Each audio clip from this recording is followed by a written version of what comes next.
Gidel is ready to assess the down markets in commodities and yet the prospects for the U.S. soybean and corn crops. Right here on Connected Farmer, your channel to keep you up to date with the latest trends in agriculture and livestock.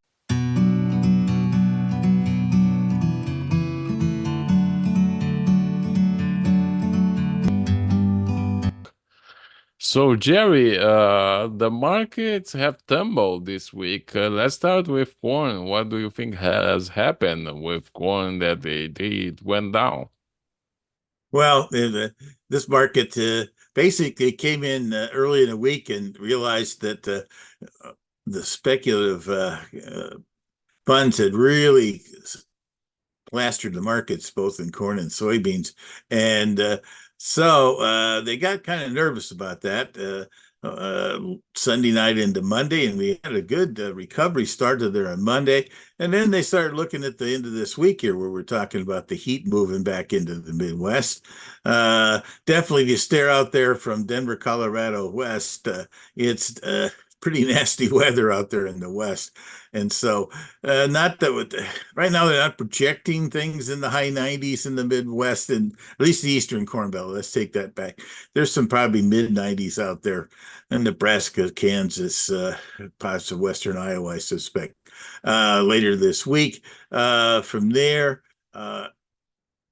so that's definitely a feature on this thing.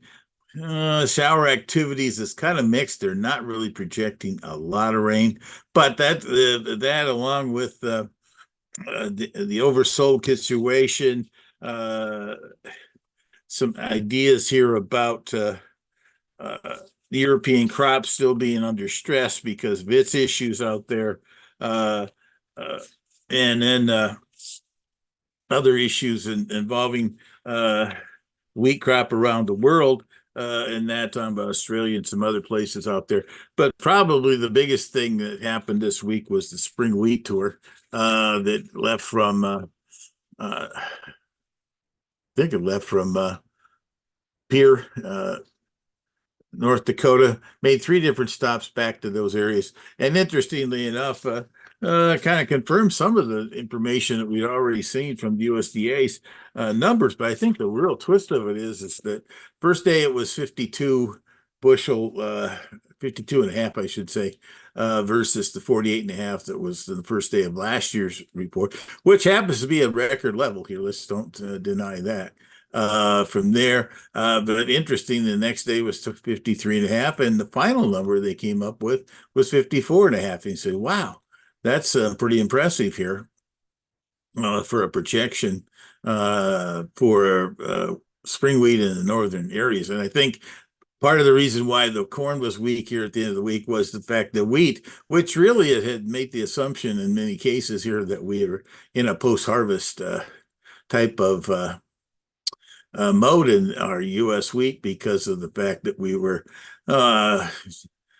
substantially up in our harvest here in the U.S.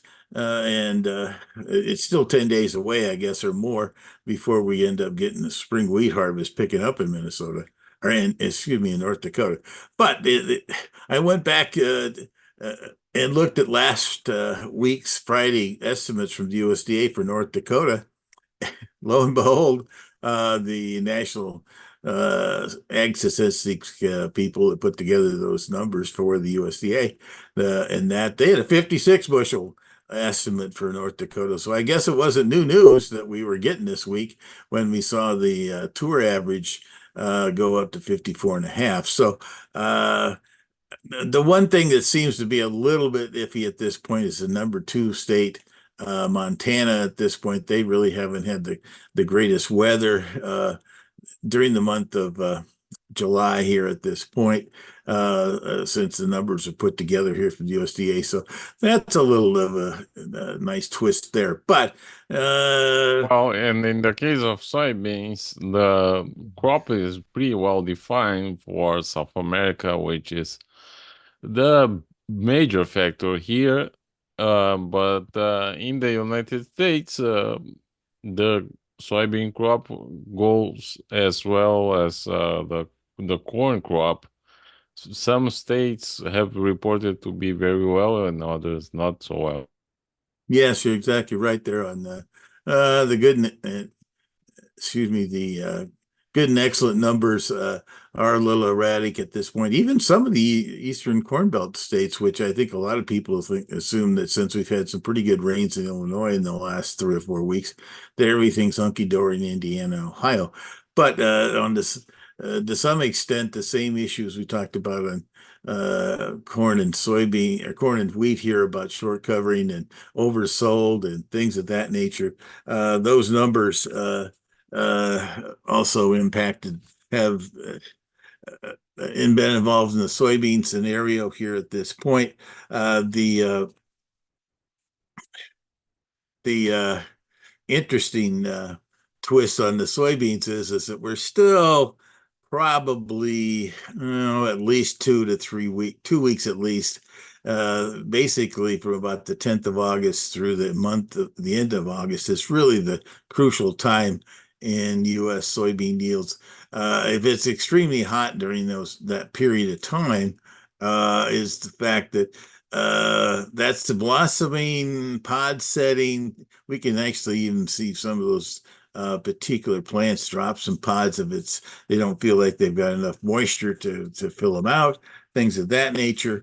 And so that's going to be something that we're going to try to take a peek at when we're out on our Central Illinois tour next weekend, is to see where the pod set's at. Sometimes, and there has been some indications here that with the weather we've had, that the development of the soybean crop in the U.S. might not be as far along as it's been in the past. Now, is it extremely behind? Probably not. But at the same time, it'll be interesting as to what we see out there, because Illinois is one of these states where they decide to plant their beans just about as fast as they plant their corn.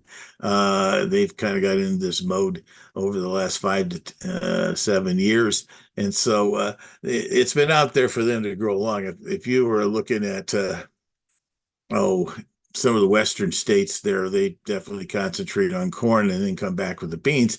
And if they've had some delayed issues on getting them planted, then the development of their soybean crop can be stunning.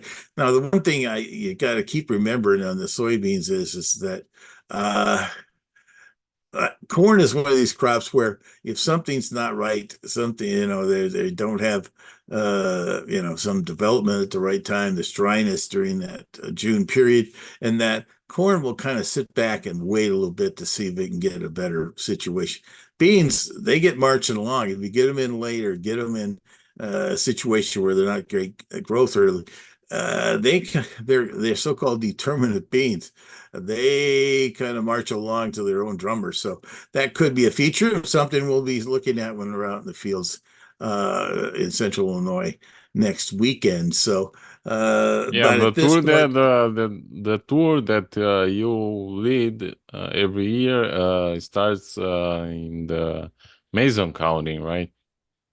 Uh, yeah, it starts in just southeast of or southwest of Chicago, and then basically kind of circles around Bloomington, Illinois, and that goes through 5 or 6 different counties. It's been the kind of the same one I've done for 10, 12 years, and that since 2012, and that it's looking at one place. It's not looking at the whole state. It's not looking at Western Illinois or clear out in Western Iowa and places like that.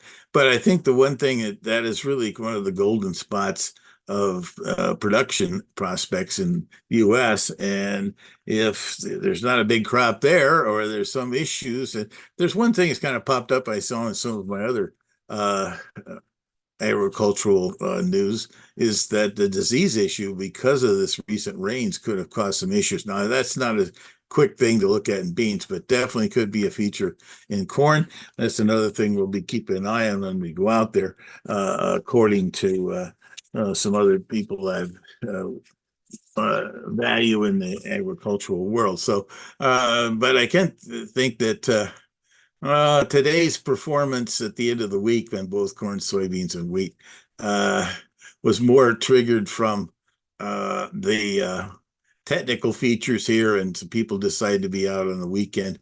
But if the heat's going to stay there for most of next week, and the moisture levels aren't all that dynamically positive for the Eastern Corn Belt, I kind of feel like the market's still going to be reluctant to press these prices here at this point, just because we are still going into a very important final stages of corn pollination and what could be impacting soybeans here in the general Midwest at this point. So it's going to be I think our timing's going to be good to be out there looking around. It might be a tad early to get a finalized number on some of these situations out there, but I still think it's going to be helpful for us to understand how the situation is stacking up for the fall at this point.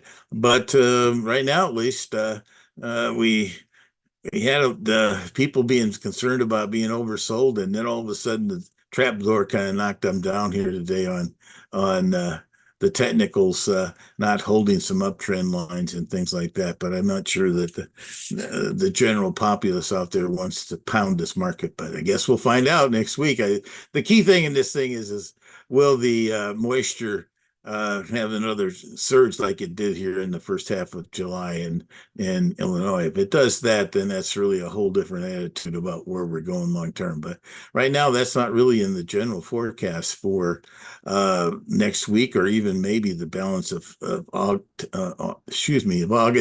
The National Weather Service's projection is below normal temps for lots of places west of the Mississippi. Now, before we end this edition, we kind of skipped the trade issue.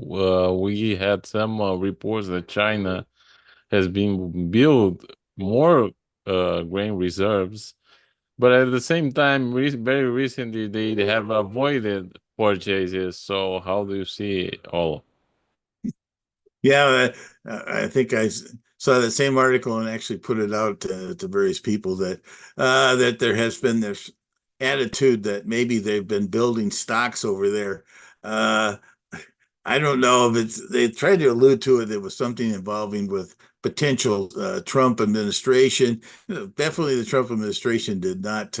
They were beating up on China as some of their foreign policy approaches on life and that. So there's probably a little bit of that. But the problem is that I would say that up until maybe the last 6 weeks to 2 months, was it really a heavy duty idea that even Trump was even in the possibilities of. But now all of a sudden he's in that situation's up in the air because he doesn't have Biden to beat on anymore. So we'll see. But you're exactly right. Here is that China has not been as aggressive here on the U.S. new crop buys, but we've had subtly some unknown destination purchases on beans. So I'd have to say probably more than half of that stuff is mostly China. So it's not specifically there on us, but I'd have to say that the Chinese also want to make sure that they encourage South American production. And one thing kind of popped up, it's really not directed specifically on the beans here about them maybe backing off, but Argentina kind of indicated that the corn prices and the issues in that world, that they potentially might not plant 30% of their corn of this last year. That would be unbelievably low if that happened. I doubt it's going to be the case, but definitely the farmers haven't been impressed by the new administration in Buenos Aires. So that's there's lots of different things floating around in the background. We'll have to see how it all floats around here long term. But I agree that China has been kind of holding their purchases officially at this point from the U.S., I think. But at the same time, if weather situations get away from them here in the near term, basis the U.S., they could be prompting other issues as you go along. So, but it's going to be an interesting few weeks here as we get to figure out a little bit more about the size of the 2024 U.S. crops. All right, we'll check back and stay tuned. Thank you. Exactly. We'll have a little update from the fields next weekend. All right. Bye bye. Bye.